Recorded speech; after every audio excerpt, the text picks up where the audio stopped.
Hey everybody, alvin1777 here. New video from the handy dandy script book. No, I'm kidding. That's lame for saying. I'm lame for saying that.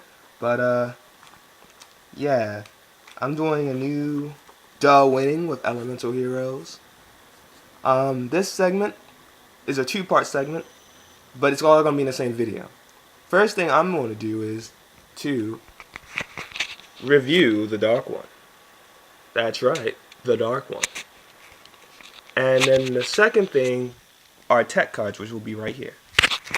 First things first, let me talk to you about the Dark One. We do not call him by this name because this name is dumb. The name is actually cool, but we don't refer to him as that. The Dark One sounds better. The effect: 1 elemental hero monster, 1 dark monster. Must be a fusion summon and cannot be special summoned either ways. This card gains 100 attack for each elemental hero monster in your graveyard. The thing with elemental hero Escrito that's very important to remember is that it's better off future fusioning for, or polying for, or super polying for. He's a super poly monster, or future fusion monster, flat out. The reason why? Because when you super poly, or future fusion, all the monsters go to the graveyard, and he gets his power from the graveyard. Also, you must remember that Miracle Fusion removes the monsters from play, so he gets less effective. He's not the Shining where it goes up when it gets removed. He actually goes down when you remove those monsters. So let's say you have a Heat, a Dark monster, and a Stratos. When a Strato would usually come out, he would be a 27, which can run over most things. Take out the Stratos and the Heat and try to make Nova Master. Even though Nova Master is 26 and it kind of balances out, your Skyridos are 25, which means he can get run over by a lot more. Because when he was a 27, Gors can't straight up run over him. They have to clash and die together. But he's still good. He makes Super Poly broken because you can Super Poly with almost everything in the game now. Also, there are some nifty combos you can pull off with this card. Unfortunately, right now I do not have the cards to do that, to show you with, and I kind of don't like using dueling network, especially not with this camera. So, you know, some ways to get him future fusion into the graveyard will be Zephyros with a Zephyros or a Necro Shade. All honestly, I don't like running Necro Shade unless I'm running something with necessity to that, like Blade Edge or Neos. Either way, I don't like really running Necro Shade unless I don't have a choice. So that's that. So now that we're done with that segment, we'll go to the card segment. These are tech cards that I found useful in certain hero builds. And of course, I forget to put in one to two of these cards. So excuse me for a minute while I go into my binder and pull these out with my left hand.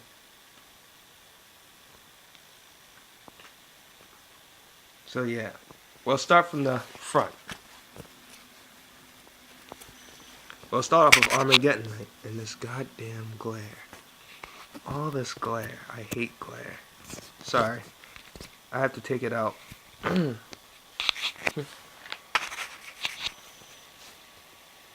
Armageddon Knight.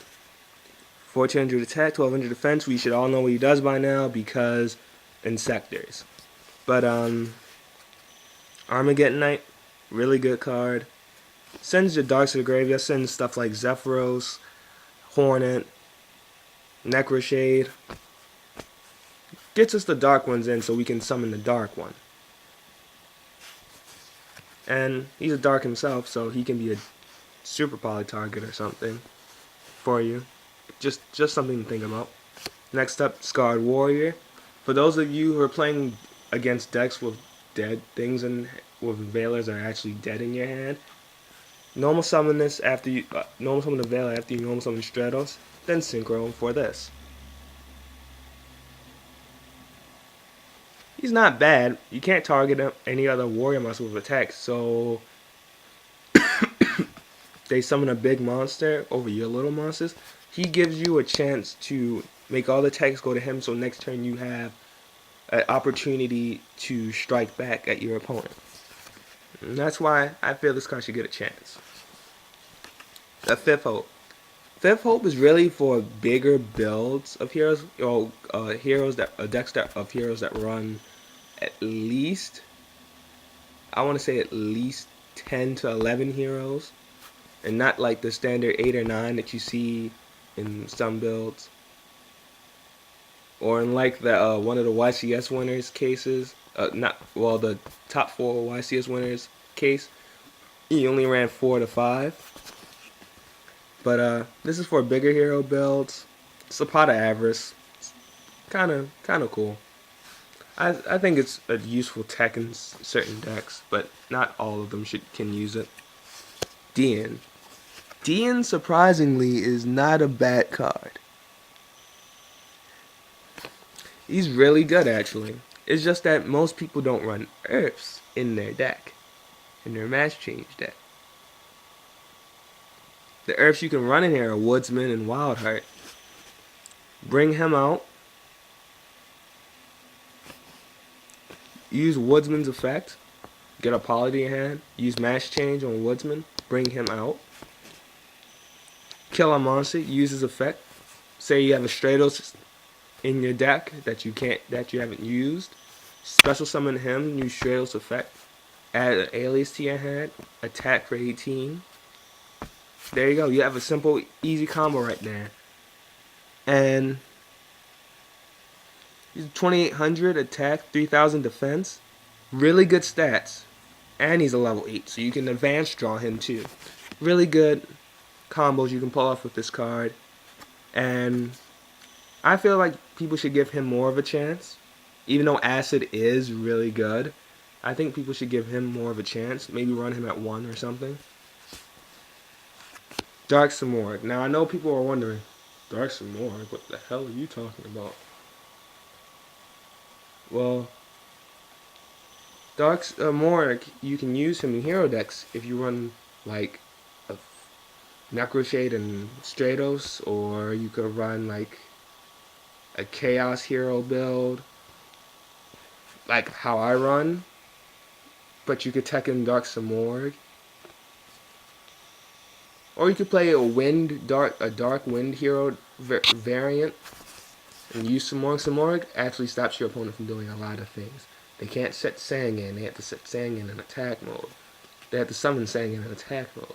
They have to do a whole bunch of desperate stuff to get him off the field. And Samorg isn't bad. You just have to find the right deck and the right place to put him in. Safe Zone is next. Safe Zone's good for stuff like, well, what's a good thing? You can use it to keep Zen mains alive. You can use it to keep your Shining alive. Even though he can't attack directly, it's okay. You can use it to, you can use it to equip to your opponent's monster and then space it so the monster dies. It's really lots of fun. And you can actually control the duel with this card. I've done it before. It really fucks with people's minds. Trap Hole. With people having to rely on a normal summon, Trap Hole is actually a much better card than it used to be. Even though it's still not in Bottomlesses or Solemn Warnings League, it's a much better card than it usually is. tour guide gets hurt when you do it. Summon tour guide. Activate effect. Grit Sangan. Okay, trap hole. Your tour guide dies. Next turn I summon Thunder King, run over the Sangan, and now you're left with nothing. Not to mention this stops first turn. Your opponent, if you went first and you set this card and summon the Thunder King, and they summon something like Jirak Guaiba, you can just trap hole it. And if they have Forbidden Lance in their hand, they actually have to use it then and there on their Guaiba, which means they have to set the rest of their back row. Otherwise, they're gonna, die. Beast King Barbaros. Now, this was a card that was used by the top 4 at YCS Long Beach on Saturday and Sunday. I mean, to me, it looked like a cookie cutter, whatever, but it's okay. I mean, he picked the deck. It looked intriguing, but then again, it's kind of similar to most hero decks, how they run now. But Beast King Barbaros, with Skill Drain, you pretty much win when he becomes his 3000, because not many things can get over it. Even Smorg and, like, BLS has to clash with him, so he's pretty good. Malefic Stardust. This is good in the Fusion Gate variant. Play Fusion Gate, remove Stardust, special summon him, target Fusion Gate. They have to kill this before they can kill the Fusion Gate. It's really good. I'm about to test it in Rabbit Heroes. Not bad, and since the Dark one will be coming out soon, and he's a Dark, when this dies, you can just use it as Miracle Fusion fodder. And now, the last cards. The entire Jirak engine.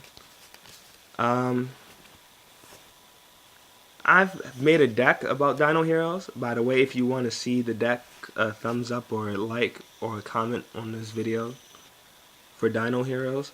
But as of right now, testing phase is looking okay.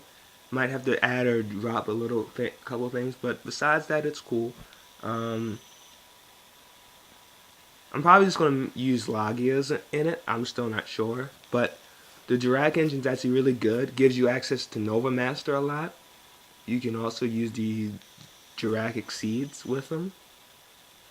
And all in all, it's a really good engine. You summon Velo first.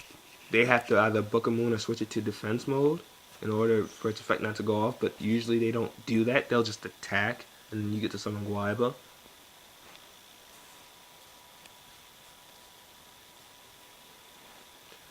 And Guaiba's effect fetches a Jirak from the deck. You usually either get another Guaiba or Velo.